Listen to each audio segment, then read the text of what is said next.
Bom dia, alunos, tudo bem? Hoje nós vamos corrigir as páginas 55, 56, 57, 58 do texto O Rio.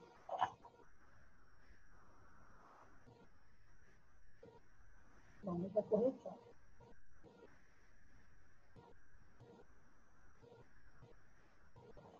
Então, vamos ver.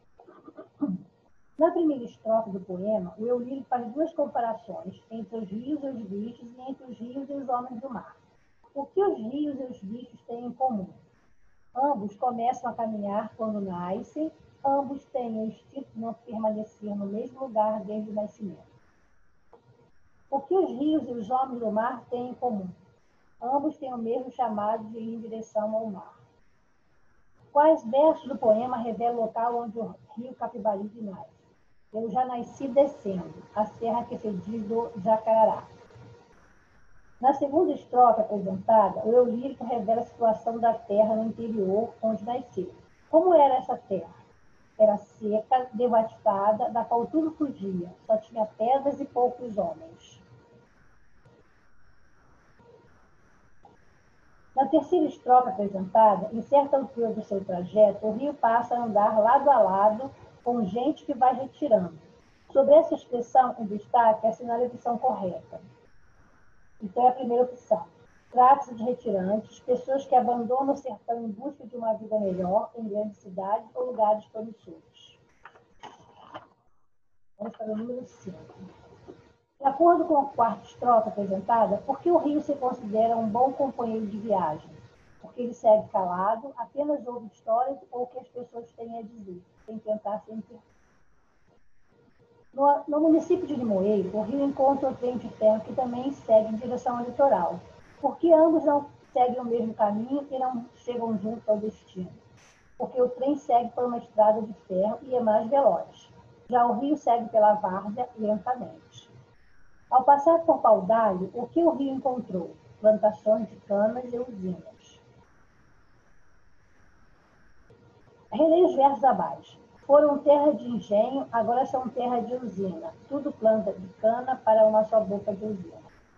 As palavras engenho e usina representam uma dualidade de sentidos no poema. Leia os termos a seguir e assinale E para o que pode ser associado ao engenho e U para o que se associa à usina. Grande, usina. Industrial, usina. Mecânico, engenho. Pequeno, engenho. Artesanal, engenho. Automático, usina. Prejudicial ao meio ambiente, usina. Causa menos impacto ao meio ambiente, engenho.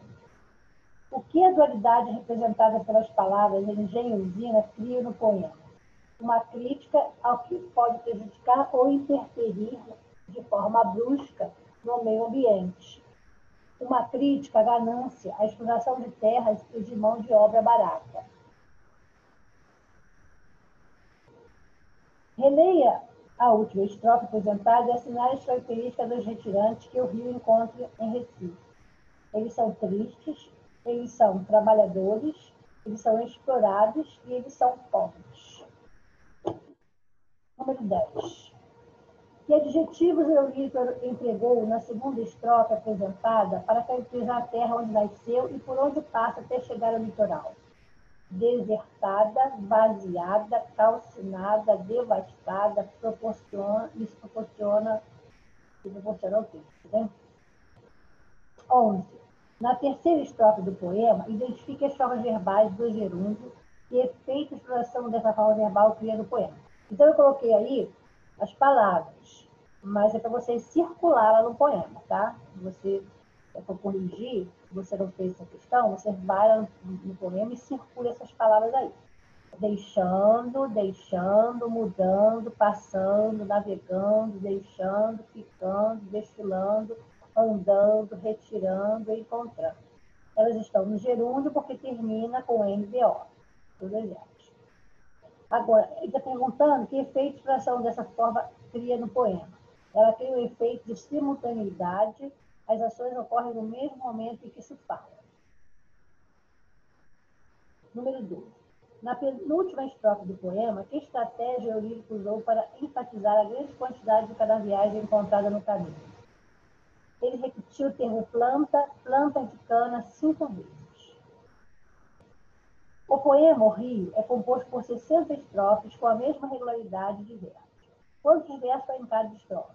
16 versos. Esse poema apresenta rimas. Justifique sua resposta. Sim. Campina, usina, crinas. Limoeiro, companheiro primeiro.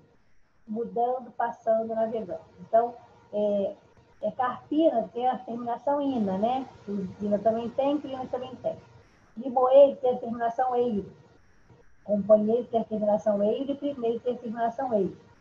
Mudando tem a terminação ando. Passando tem a terminação ando e navegando tem a terminação ando. Então, essas são as rimas encontradas no poema O Rio. Número 15.